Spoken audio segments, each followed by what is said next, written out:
白いですね。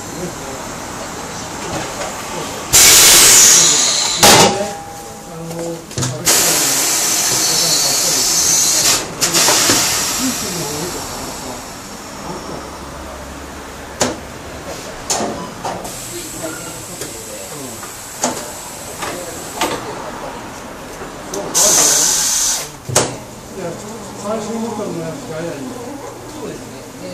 一応今、最初のやつが、もうじきなんですよ。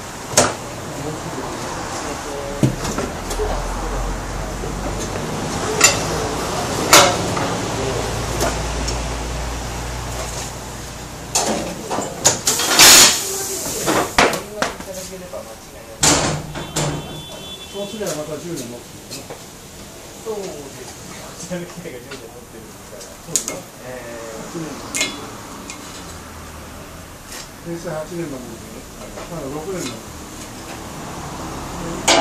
大きい処理手術が2回目だったんですね。それぐらいにね、会社さんやってますから。これで、エラーで、その接続エラーと、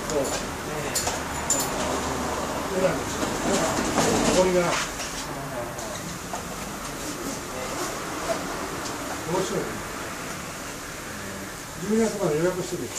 どこで買える？そうですね。そうちゃんと買えないの？見積もり出してって言ってそうですね。ただ、川弊社投資ですね。別に使っても現金でやられない。このプラスチックの見積もり。この給水